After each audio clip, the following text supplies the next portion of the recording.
Well, and thanks again to the organisers. I think I said that in an email at 12 minutes past 10 last night, and when I sent out my outline, and some of you did see that, I know.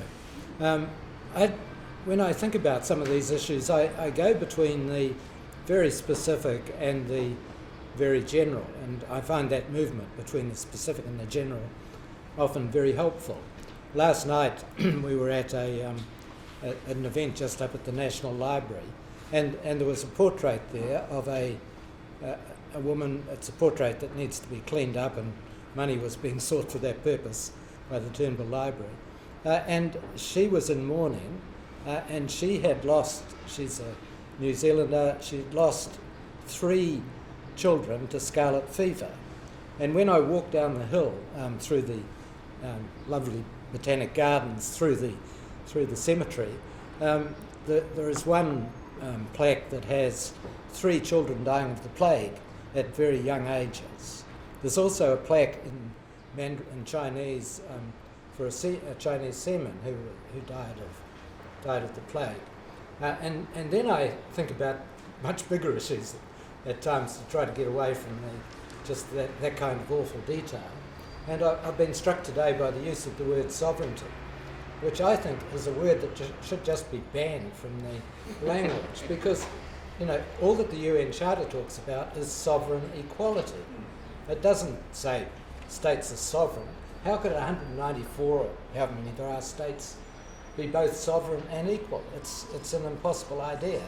And I can remember talking to Eddie Jury at the time of a Waitangi Tribunal speech he was preparing, and I think a Waitangi Day event, and I think he said, why don't we just get rid of this? And there's a really nice quote that Campbell picks up from James Crawford in terms of it, which is, James says that sovereignty as a legal term can mean only the totality of powers that states may have under international law.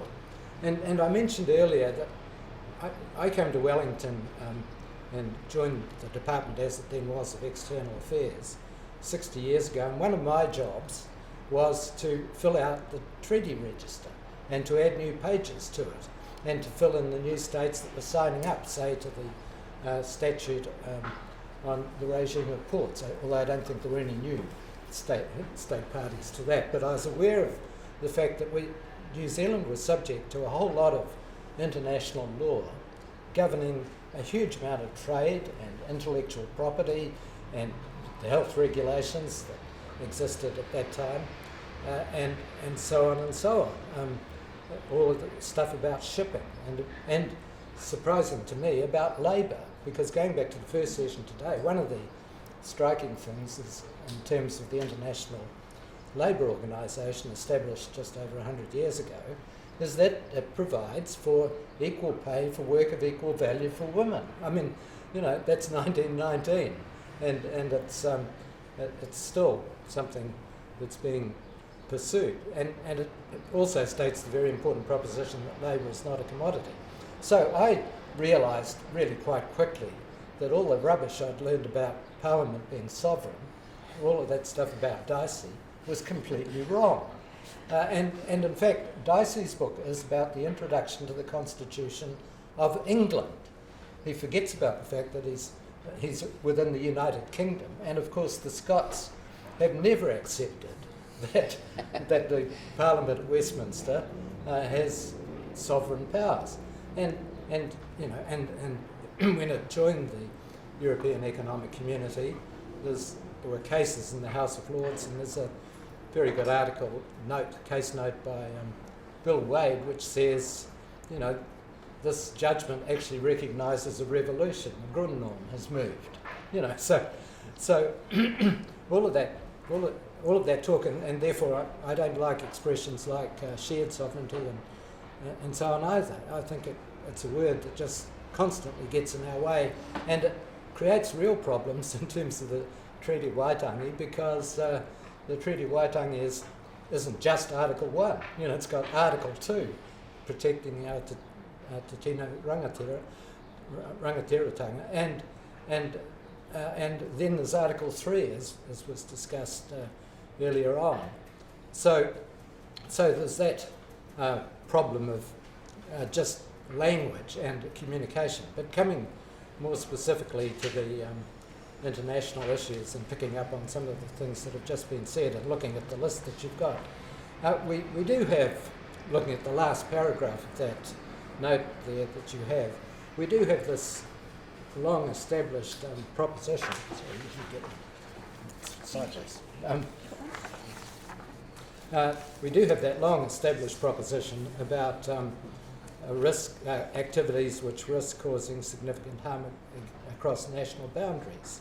Al has mentioned the nuclear notification provision, the nuclear provision, but you can trace it back to the Trail Smelter case and to Lac Lanu and the Corfu Channel case and later cases in the International Court. And in 1973 and 74, in the nuclear testing cases, we made considerable use of the Stockholm Declaration, and I think in 95 the Rio Declaration as well.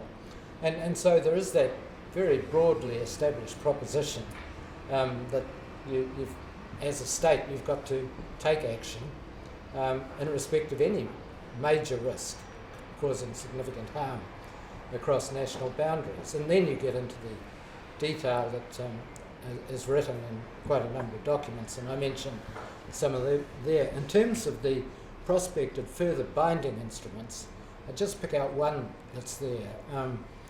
The International Law Commission proposed in 2016 that there be a convention on the protection of persons in the event of disasters, and in 2016 and 2018, and I haven't checked this year, the General Assembly was very cool about that. The prospect of that being turned into a convention is remote.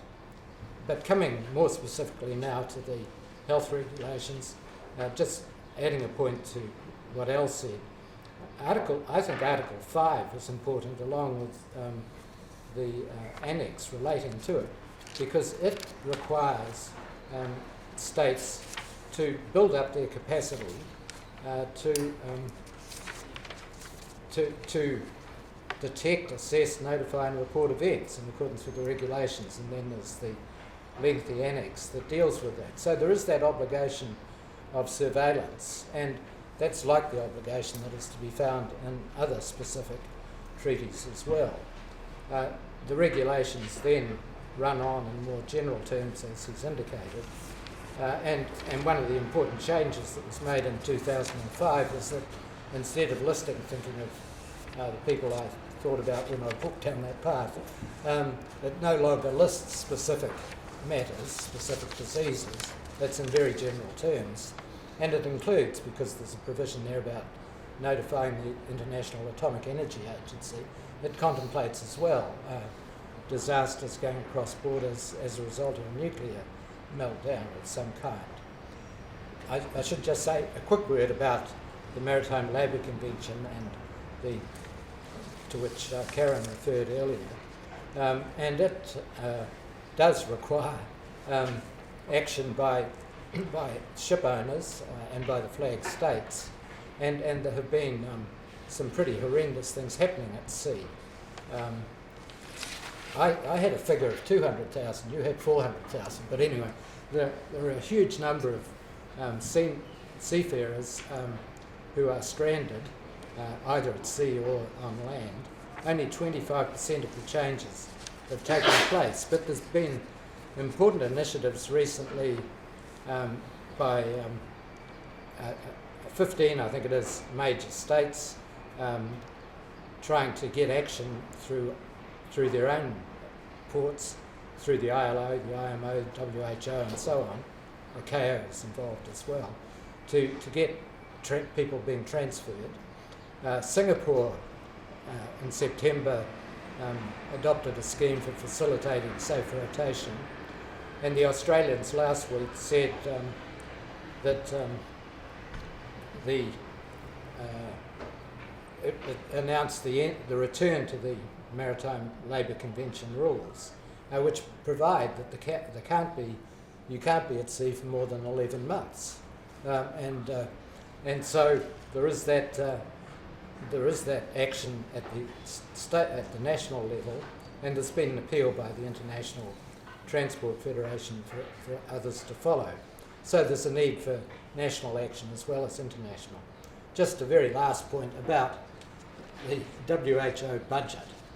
You know, its budget is $3 billion a year. What is the New Zealand health budget? I suspect it's something like 16 billion. I think it's about 8% of GDP. What's GDP? 200 billion? So don't ask lawyers. well, you've got to be good, as I said before, at the detail. You've got to be good on the facts. And a good chunk of that is voluntary money. There hasn't been an increase in the WHO budget for ages and ages. And if you look at the top 10 providers of funds, there are only 4 states among them. There's the United States, the United Kingdom, Germany and Japan. And number 2 is the Bill and Melinda Gates Foundation. And so, you know, if states are really going to take seriously the role of this very important body, they've got to come up with the cash. And I don't know what signs there are of that happening. So that's my contribution.